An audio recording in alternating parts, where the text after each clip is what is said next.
The 9 o'clock news now on BBC One with Michael Burke.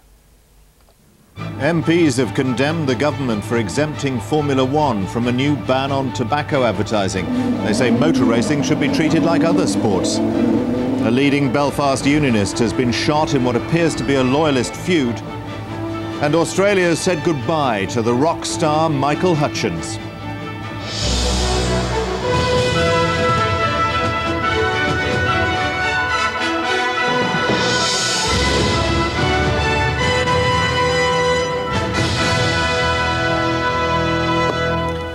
Good evening. The government's run into trouble with powerful groups of backbench MPs over its decision to exempt Formula One motor racing from the proposed ban on tobacco sponsorship. The Commons Health Committee said it was wrong. Formula One should be put under the same pressure as other sports to find other sponsors.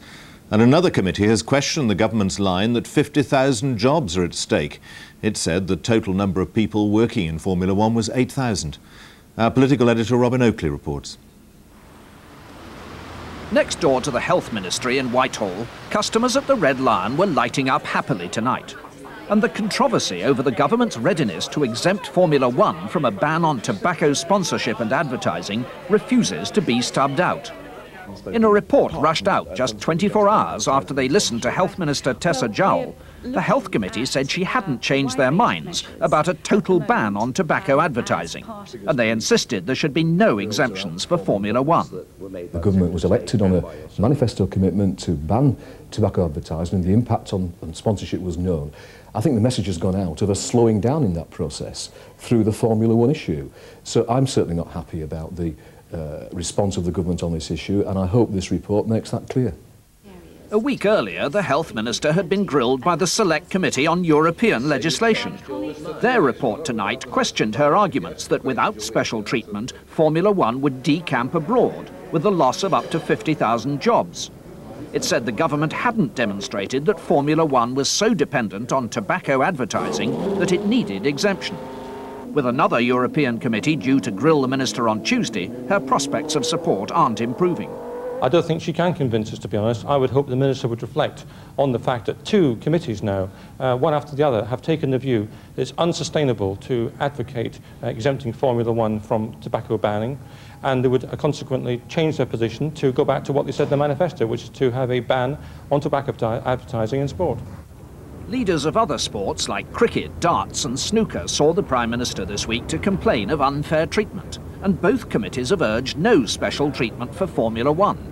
Labour's election manifesto pledged a total ban on tobacco advertising, and opponents put the change down to Mr Blair's meeting with the Formula One boss who gave Labour the £1 million it's now returned. Tessa Jowell has erected a smokescreen to disguise a 180-degree turn performed by the Prime Minister after he'd met Bernie Ecclestone. And it's difficult to escape the conclusion that he'd never have got that meeting if he hadn't been a substantial Labour Party donor. But the embattled minister, herself a Health Committee member when it first backed a tobacco advertising ban, insists that nothing has changed except a timescale altered to help preserve jobs. Nothing has changed about the policy that we had in May. What we're doing is devising the way in which we're going to make it work in practice. This government will ban tobacco advertising. We will ban tobacco advertising because we won't be able to stop 120,000 people dying every year through smoking or smoking-related causes if we don't. The government's putting its head down and ploughing on with the plan to seek exemption for Formula One when negotiations start in Brussels next week on the European directive. But censure from two Commons committees with Labour majorities is a severe embarrassment. And with Tessa Jowell, whom MPs insist is a personal enthusiast for a tobacco ban, facing another committee grilling next week, there's no sign of the controversy fading. Robin Oakley, BBC News, Westminster. A leading loyalist has been shot and critically wounded by two masked gunmen in North Belfast. Jackie Mahood was shot in the head at the offices of his taxi firm in the Crumlin Road. Mr Mahood had been an early member of the Progressive Unionist Party negotiating team at Stormont. From Belfast, our Ireland correspondent Dennis Murray. Jackie Mahood was shot in the offices of his taxi company on the Crumlin Road in North Belfast. Two masked men singled him out in the upstairs office and shot him 3 times from close range. The tape from the security camera was taken away by police, and it's understood that they're following a definite line of inquiry and that the motive behind the attack may have been a grudge. The RUC condemned the shooting. I don't think there's very much can be said that hasn't been said many times before. It's a senseless action and we would unreservedly condemn it. Jackie Mahood, seen here on the right, was a member of the first talks team of the Progressive Unionist Party, which represents the loyalist paramilitary group, the UVF. But he left the party after differences last year, and one of its leading spokesmen tonight said criminal elements could be involved in the attack, and he appealed for calm among loyalists. The one thing that I would want to scratch tonight is that I don't believe in any way that it was a feud between two loyalist organisations in the sense that it was UDA and UVF. I don't believe that. But I don't have any evidence to support that. But I would ask loyalists to remain calm and wait for the next 24 to 48 hours till we see the evidence. And I think that people shouldn't be going out to take action against other people.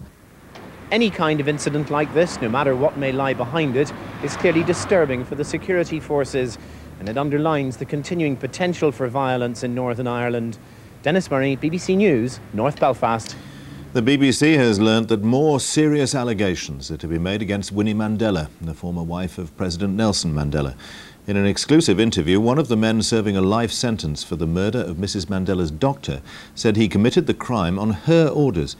He said Mrs. Mandela organised the murder of Dr. Abu Asfat because he wouldn't provide her with an alibi. Mrs. Mandela has denied all the allegations against her. Our Southern Africa correspondent George Alagaya reports. Give us the strength which we need. Each day the Commission begins its deliberations with a prayer. The moral values that motivate it are in stark contrast to the grim evidence it has to listen to.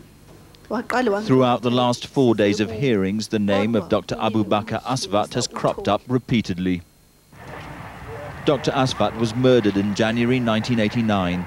He was a popular community worker and a friend of the Mandela family. Yet it's been alleged that Dr. Asfat's murder was arranged by Winnie Mandela because he knew too much about the atrocities that had occurred at Winnie's house. Zakele Mbata was convicted of the murder, is serving a life sentence and is due to appear before the Commission. So the gun with which you killed Dr. Asfat, where did you get that one? The gun that killed Dr. Asfat, we get it from Mrs. Mandela's hands. Have you told the police this story? The police didn't take my statement seriously. They just tell me to stop that nonsense. Why should I believe you? You are a convicted murderer. What I'm trying to do is to be fair to the people who are suffering from the results of what I have done. If you see the Asfat family, what are you going to say to them? Mr. Mbata's statement, expanding on what he's told me, is now with the Truth Commission. If this latest evidence was available to the police at the time of the murder, it raises the very real possibility that the old regime was trying to protect Winnie Mandela. The question is, why? George Alagaya, BBC News, Johannesburg. Here, pro-hunting campaigners have warned the Labour Party not to be influenced by a £1 million donation which it received last year from an anti-hunting group. Tomorrow, MPs will debate the issue again when a private member's bill aiming to ban hunting goes on to its next stage. Our environment correspondent Margaret Gilmore reports. It's an emotive issue that's brought thousands to the streets throughout the year. Tonight was no exception. Supporters of both sides of the argument are out in force, holding all-night vigils near Parliament. Pro-hunters warned Labour MPs who'll vote on the issue tomorrow not to be influenced by a £1 million donation to the Labour Party from an anti-hunting group, the Political Animal Lobby. One has to be concerned when a large donation of £1 million is made to a political party with a view to influencing policy decision. I don't think that we want to see legislation by a large donation. And we'll be keeping a very close eye on this, and if it appears that the government is persuaded to take any steps to placate the animal rights lobby, we'll be making a very loud noise about it. This evening, as those against hunting arrived to lobby Parliament, Labour insisted it hadn't been influenced by the cash, a view reiterated by the MP leading the push for a ban. This is a free vote. It has nothing to do with government business, and therefore, government business managers and party funding has got absolutely nothing to do with something that's a free vote and up to individual members of Parliament to vote according to their conscience. You cannot and will not wipe out 1,000 years of culture. The demonstrations started early this morning. In Leicestershire, 7 hunts and 3,000 supporters met. They claim hunting contributes £9 million annually to the local economy. Most here realise a majority of MPs will support a ban, but it won't come into being because not enough parliamentary time's been allocated to get the bill through its next stage. Nevertheless, some organisations are already taking unilateral action against the hunts. Tonight, the Forestry Commission announced it would make permanent its temporary ban on deer hunting on its land, as the National Trust has done. Margaret Gilmore, BBC News. The French government says it expects Toyota to build its new small car in France rather than in Britain. It had been hoped that the company would build its new model at Burniston near Derby, which already makes more than 100,000 cars a year. A Japanese newspaper and tomorrow's Economist magazine also claim that the French location has been chosen. Toyota says it's not yet made a decision. The parents of the murdered schoolgirl Kate Bushell have made a public appeal for the killer to give himself up. Speaking for the first time since their daughter's death, Jeremy and Suzanne Bushell said the murderer was living in a private hell. Their 14-year-old daughter was killed while she walked a neighbour's dog along a country lane on the outskirts of Exeter. For 12 days, the Bushell family have lived out of the public gaze, coming to terms with the death of their daughter. Every day, they open cards from sympathisers. Up to 600 have arrived from all over the country. The Bushells have now decided to speak out for the first time. They found it hard to deliver a message directly to the killer, but there was one for the person shielding him. For anybody who knows the killer or thinks they do, there's a very, very sick person there who basically is living in hell already, and whose private hell can only best be relieved by actually coming forward.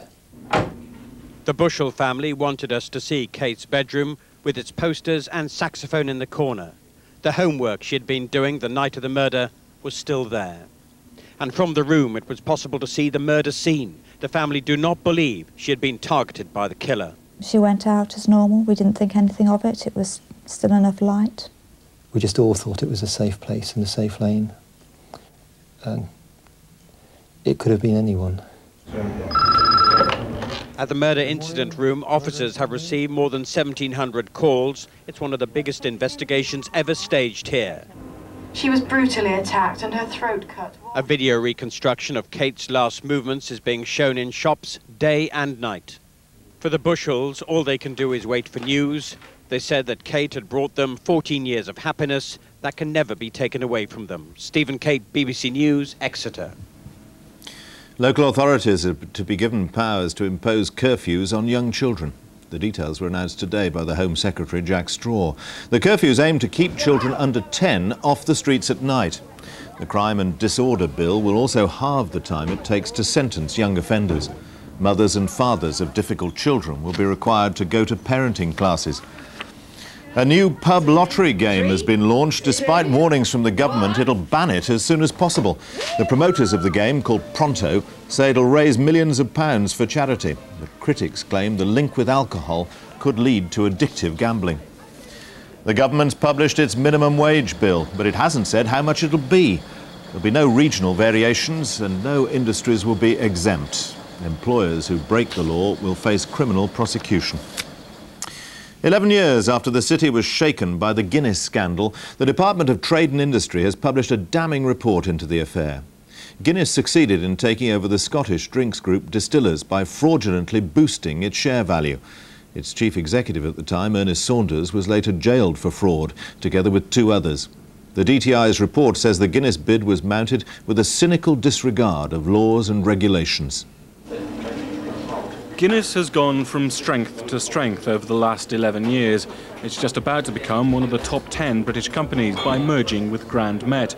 but its success is based on the merger with distillers in 1986, a merger that was achieved only through the use of fraud on a massive scale, a fraud for which 4 top businessmen were convicted after one of the longest and most expensive trials in British legal history. They were Ernest Saunders, who was brought in to Guinness as chief executive to turn the ailing Irish brewer around. Gerald Ronson, who built up the country's second largest private company from nothing. He was paid over £5 million for his part in the Guinness bid. Jack Lyons, a wealthy businessman, he was paid £3 million by Guinness as part of the fraud.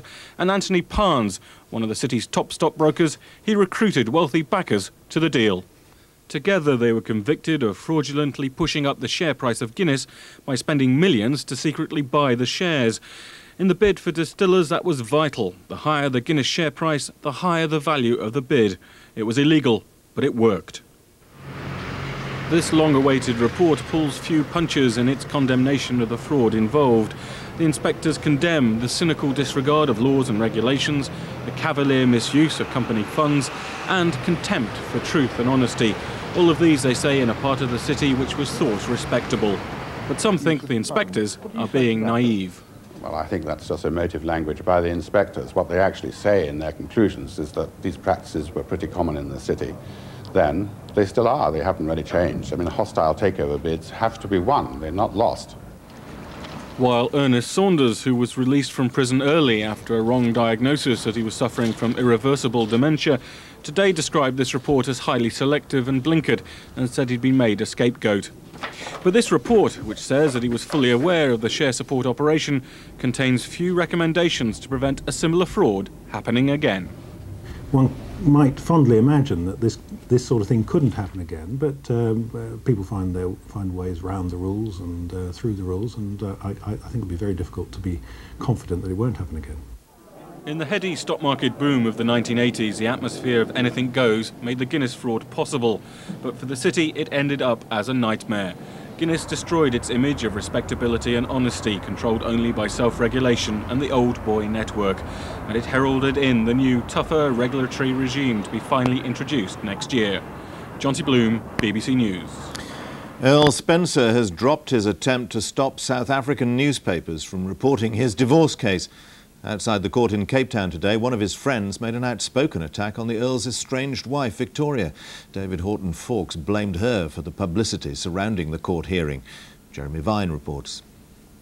It is now not just Earl Spencer's money that is on the line in this case. It is his reputation. And today, as he arrived for more court hearings, a close friend was on hand to defend his name. David Horton-Fawkes read a statement. He manages the Spencer family estate at Althorpe and has been deeply upset by the claim that Charles Spencer had 12 mistresses. Any parent like me sitting in court for the past 4 days can only be distressed and saddened to see such a deeply personal matter being debated in public for the delectation of the media.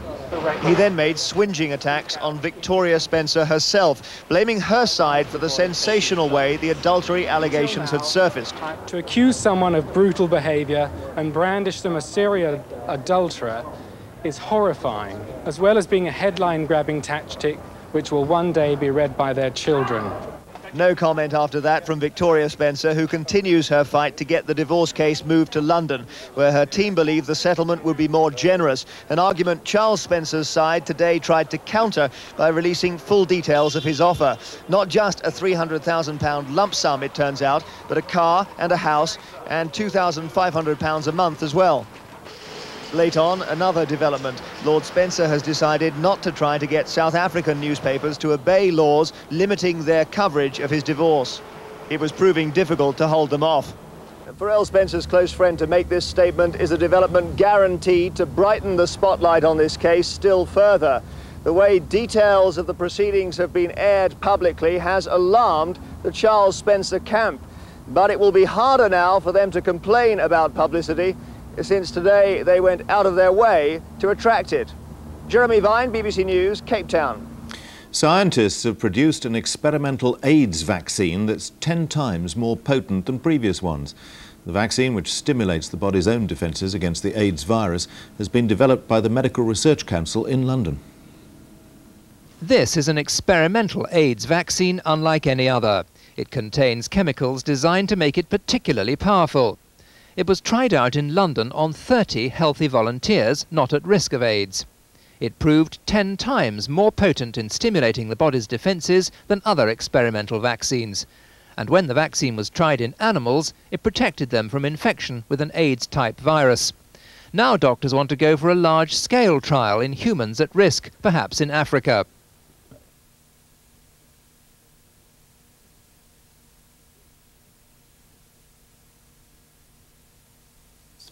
We're going to need to generate to protect people against HIV infection. Secondly, we know better how to generate those immune responses with novel types of vaccine. And thirdly, we've now developed new chemicals which make more powerful immune responses. Experts say since AIDS began in 1981, research has been swift. In 1984, the virus which causes AIDS was identified. 2 years later, the drug AZT became the first of several similar drugs which helped keep AIDS at bay. But then came disappointment. In 1992, the virus began to show resistance to the drugs. But 2 years ago, combinations of drugs were shown to work well. And last year, new types of drugs, the protease inhibitors, were discovered and found to be highly effective. David Randolph was infected with HIV in 1978, one of the earliest patients. Since October, he's been taking a combination of drugs, including the protease inhibitors. He still feels weak, but is slowly improving. If I can function again and get out and start doing things again and become active, well then, you know, it's worth all the hassle of going through the drug taking. The prospects for the future are encouraging, but doctors face problems in testing drug combinations. We should be cautiously optimistic. We've got lots of drugs to test. They may be, the 15, 16 drugs may be good enough to actually prolong life 10, 15 years. The challenge is to do trials on different mixtures and find out how to give them, what order to give them in, and how many to give at once. Death rates from AIDS in Britain are 30% down. There's a long way to go, but doctors believe AIDS shows promise of becoming a more manageable illness. James Wilkinson, BBC News. Doctors treating haemophiliacs have warned that some blood products used in its treatment could be contaminated with CJD, the human form of mad cow disease. According to the Haemophilia Society, a number of people with CJD had given blood before their condition was diagnosed. The National Blood Service said it didn't yet know if there was a serious risk to patients receiving transfusions. The funeral of the Australian rock star Michael Hutchence has taken place in Sydney. Hundreds of his fans gathered outside the city's Anglican Cathedral to pay their respects. The police are still investigating whether he intended to take his own life. From Sydney, Clarence Mitchell reports. In the heart of a Sydney sweltering in the highest of temperatures, fans of the rock star began arriving early for this service of thanksgiving for his life. Under the gaze of the world's media, the coffin of Michael Hutchence was brought in before being gently borne through the central door of St Andrew's Anglican Cathedral. On it, 500 blue irises surrounding one solitary yellow tiger lily, a symbol of heavenly Hirani tiger lily, his 16-month-old daughter by his partner Paula Yates. She too was there, making her first brief public appearance since flying from Britain on Saturday. Other mourners included the immediate relatives of the in-excess singer, together with the remaining members of the band. Australian celebrities included Kylie Minogue and many musicians. Inside, a wreath from U2's Bono and his wife. Rock and roll was saying goodbye to its turbulent star.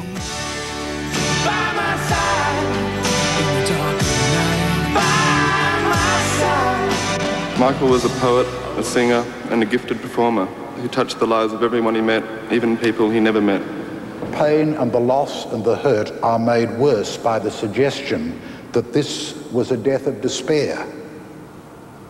What was it about this life, its circumstances, its nature, its pressures, that it could be beyond bearing? The Dean of Sydney said that this was an untimely death, a death that didn't come in the way we expect or believe that death should come. The New South Wales coroner is continuing his investigations into whether Michael Hutchence did intend to take his own life. The police too are still seeking statements from those who can help piece together the rock star's last hours. You were there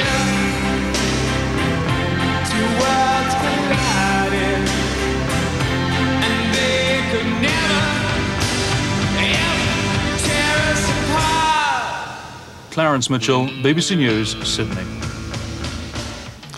Scientists at the Met Office have predicted that 1997 will be the warmest year since global temperature records began over 100 years ago.